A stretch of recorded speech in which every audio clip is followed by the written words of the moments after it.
But if we learn how to use the mind properly, then we can put it to proper use in our lives so that we can accomplish the things that we want to do. We can cause that personal growth that we're all seeking. We can accomplish, that inner journey of reconnection to spirit. All of those things are driven by the mind in some ways.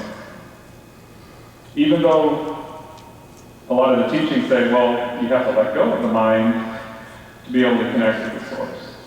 And there is truth to that. Although, what I would always say too is, to be able to do that though, you need to create that thought of what you're doing, because everything in our lives begins with a thought. So when you create that idea, then you start moving forward. So if we create an affirmation such as, I will remember my dream, it doesn't have to be something complicated, just keep it simple. And then not only tell yourself that you're going to remember it, but look at your dream notebook and see yourself waking up in the morning, writing it down first thing. And you can even open up your dream notebook, and sometimes I would even write it right at the top, first thing. This is my dream tomorrow morning. And so through those key suggestions, what we found is that very quickly, within just a week or even 2 weeks, people can go from remembering maybe one dream every month or every 2 months to being able to remember at least one dream a week, and then they start getting up to 2 or 3 dreams a week, and then 4 dreams a week. Now, I do want to give just a little bit of advice here, because I've talked to several people about this, and I went through the same experience myself. If you're new to recording your dreams and writing them down, you may get to a point where you get really good at recalling all the little details of the dream. And so you're writing the dream down and maybe get to a point where each dream is about 2 or 3 pages long. So I realized that in most people's practical life, that is not something that you can take the time to write a 2 or 3 page dream every single morning. You start kind of thinking, well, this is taking me a very long time. So when you get good at that, that's really the time to start learning how to record your dreams in shorthand. Because as you start to learn how to interpret your dreams, the idea is that you're going to look at those key symbols, and you'll start to learn how to recognize those themes in your dream. And then you'll be able to write down the key symbols that you need without all that exhaustive detail.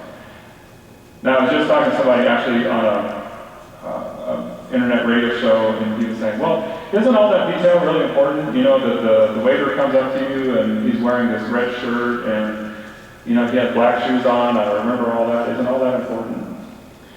Well, there is truth that all of that has significance, but what I have found is that as long as you're hitting the main themes, you're really getting the essence of the dream that you need. And so, if you have the time, it is interesting to look at those aspects. Like you could start looking at the red shirt and say, well, red has to do with, emotional energy, aggressive energy. And so, in some ways, the color of the clothing, you could relate to the energy of the aura and things like that. But what I would really recommend focusing on, especially in the beginning, is the fact that you're in a restaurant in the first place. Because when we're talking about dreams and we're taking in food, food represents information that we're taking in and we're making it a part of ourselves.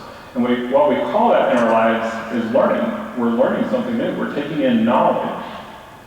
And when we take in information and we learn it and we make it a part of our life and it becomes part of who we are, that is knowledge. That's really the essence of knowledge.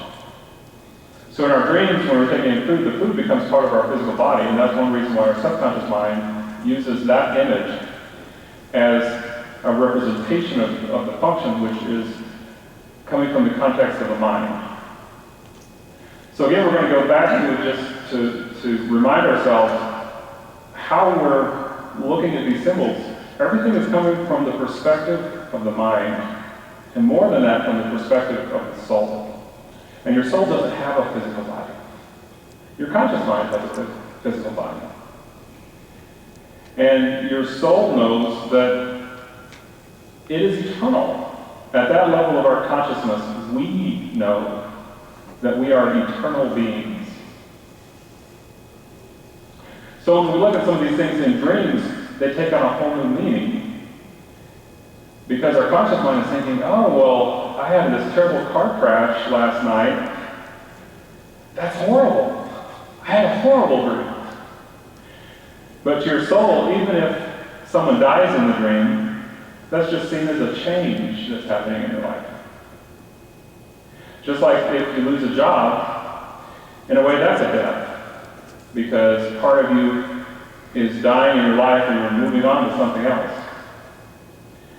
So change isn't seen as this horrible thing.